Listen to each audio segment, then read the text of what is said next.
I wasn't done with the installer, so I'm going to do a part two. People need to hear this. And a lot of installers are going to hate me, a lot are going to love me. So, if they hear it, I don't really care about that part. I'm just venting and trying to get over some shit and trying to keep my head in a work style scenario. Yeah, trying to get myself back to that. But anyway, like I was saying about products, installation, manufacturers, and people that sell it. Okay. A lot of times, even the stores that sell it are not the ones that made it. You know, that's why when you call them and you have a problem, they want you to call one of the mill specs out. Or sometimes they're nice and they'll come out and look at it and they'll tell you, that's a mill mess up. You got to call the mill. And a lot of times they give you the information to call them if they know your product and what went in. Some stores, I can't tell you how they run their store, but I know that they probably don't know your product. So they just tell you, well, do you remember which one was installed? And if you don't remember it, that's on you. Right. So make sure you keep one of the labels from the product, and make sure you keep. I would keep the whole empty box if I had to, because you see how many cartons and stuff are left over. Now with carpet and stuff like that, there's tags on the plastic rolls. Okay. Now if they've already cut it open and the tags aren't on the plastic rolls, you should still have it spelled out in your explanation of what you bought. Okay. Then you have to do a little detective work. You search it on Google, find out their main, you know, mill, so you can call them, the one that's closest to you, and get a mill representative sent out. Right. Sometimes you do have to do a little bit of work. It's a pain in the butt, but that's what they do. They make it a pain in the butt. Right. Hopefully you get pissed off and like, whatever, I'll just deal with it. Right. Or get a new floor. Either way, they win because they got your money. Yeah.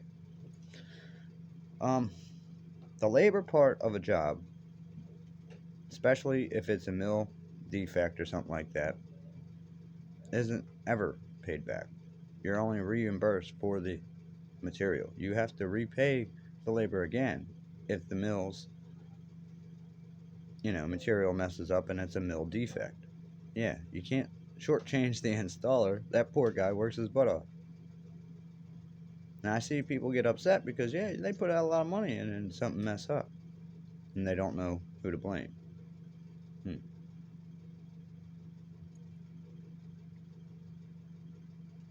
I know a lot about this. Maybe I should start freaking putting a group together to go out and do this, but they would have to really be on point. I don't want Joe Schmoes going out there messing stuff up for people. Oh yeah, it's this. No, it isn't. Boy, you've been taught this, this, and this, or girl, you know darn well that ain't it. They have to stick to it. That's what makes it a good business. That's what makes it, credible. Because we'd be out there protecting homeowners from mills that are trying to get out of their warranties and products. And that way we'd be protecting installers from possibly, a lot of backlash just because it wasn't their fault.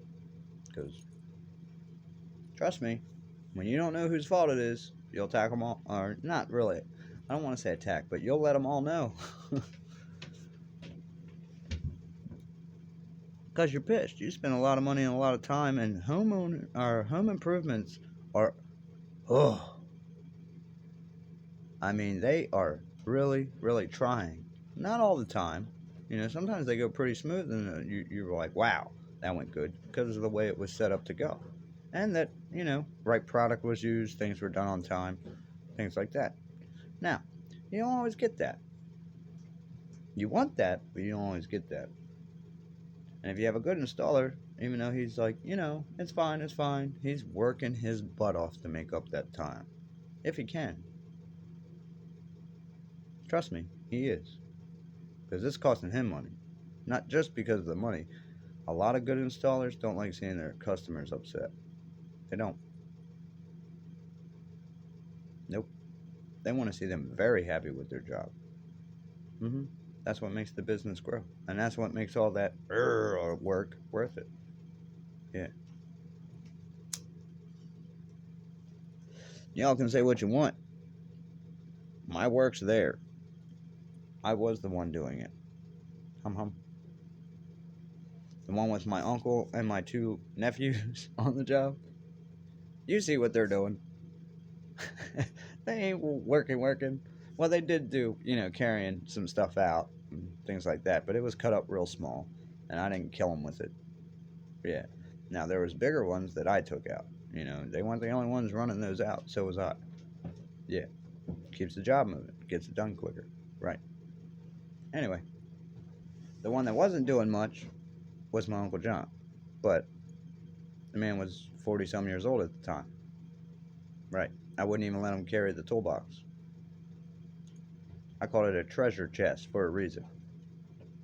Yeah. The thing was so heavy it ripped the handle off the top. Well, that was also because an installer didn't listen, or a helper didn't listen, and went to grab it. And when he did, the whole handle ripped off the top. And we tried to tell him, you can't grab it like that. Mm-mm. That thing was a good 120, 130 pounds. If it wasn't, it was damn close.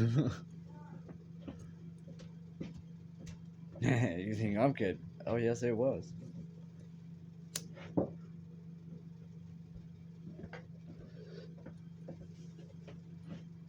I remember it was, I'm pretty sure it was County Bank at the time. It's PNC now in Northeast.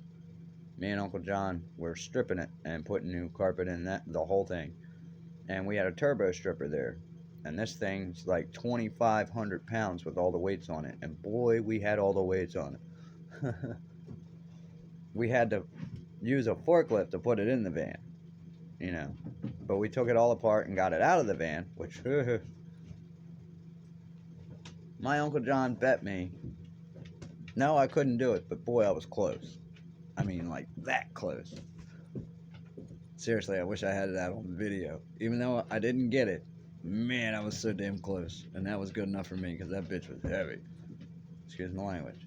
But if anybody knows about a turbo stripper, whoo, with the 1 foot blade, yeah, interchangeable, has the, I call them U blades for the cutting, you know what I mean? But it also has the flat blades for stripping. Yeah. They also have smaller ones, and now they got ride-on ones. Where the hell were those when I was freaking installing with my uncle? Yeah, I know they were available, Uncle John. You just wasn't putting out the coin for that. Do it the old way, save me money. Yeah. Mm-hmm. Ice scraper. Dude, although I can't get mad at the man because that ice scraper's come in handy. I have one. I use it for popping out staples and padding and popping up tack strip. You gotta be careful, but it works pretty good. Yeah. It also works for pulling up glue down carpet. Some of it you gotta cut first, some of it you gotta cut smaller. Yeah, I know all that. But anyway, this freaking power stripper, I took everything off of it. All I had was the motor and the bottom part, and I was picking it up by the chains and trying to swing it into the van. Man, if that damn step up wasn't there, because I made it over the body, just not the extra step up, and the wheel kept hitting it. And I'm swinging. This is after tearing up all this carpet and laying this bank. Yeah, I was pissed. I was so mad. I'm telling you, that much of the wheel was hitting it, and I just couldn't get that extra little lift. I was trying, not with that one arm, boy. Woo. But yeah, I had it, and my helper that could have helped me put it in there, and I would have split it with him. That's my uncle's whole week check, whole week, with all the work we did that week. Woo. Oh, he wouldn't have seen me for a week. I would have taken a week vacation. Yes, I would have. Probably not, but I would have taken a day vacation if he would have let me get away with it. Probably not. Anyway, my day vacation would have been half a day Sunday. That's my day vacation. People think I'm kidding. I worked 120 plus hours a week with that man. Now, once I got into, having my insurance and all that, there was days that I was home, at 5, 6 o'clock, sometimes. But he was a money hound, man, and he knew I needed it, especially Oh, when I said I was getting married, that man worked me the frick to death. But I see why he did. Because it kept my bills paid, kept money in my pocket, and it paid for the wedding. Yeah. Oh, he was a. Mm. Oh, yeah. Made me switch out tiles because he said it was a crack. And the owner of the job's laughing. I didn't see no freaking crack in those tiles. You couldn't see nothing but the line of where they met, lying ass. Made me remove them. It's 3 o'clock in the morning. I'm almost done this whole VFW, and he telling me this one, this one. I'm moving all these things, man, and they're still falling back perfectly in the same way they looked before. The owner of it, or the runner of the project's laughing. He's like, I didn't see nothing wrong with the first time. I said, I didn't either. He said, yeah, I think he's messing with you. Oh, you asshole. Making me second guess it. And dude, I was looking across the floor and looking, and I'm like, are you serious? He goes, yeah, man, yeah. I see a crack there, crack there. I'm like, yeah, it's where they meet. I can't help that. You're gonna see a little bit of one, but it wasn't a gap, you know. It was actually the line where you can see them meet.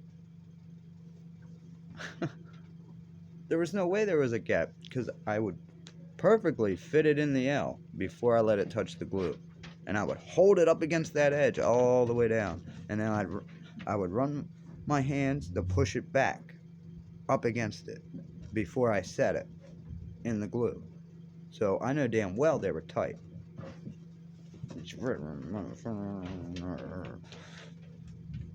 I'm working my ass off all night, and he's we laid a whole VFW in like 2 days. Yeah, I got the pictures of it. That's where you see the VCT stacked up against the wall. Do you see that each one of those stacks is a pallet? That's a whole pallet of VCT. How many do you see in there? 9. There was 9 stacks of that going into that VFW because the whole thing was nothing but VCT.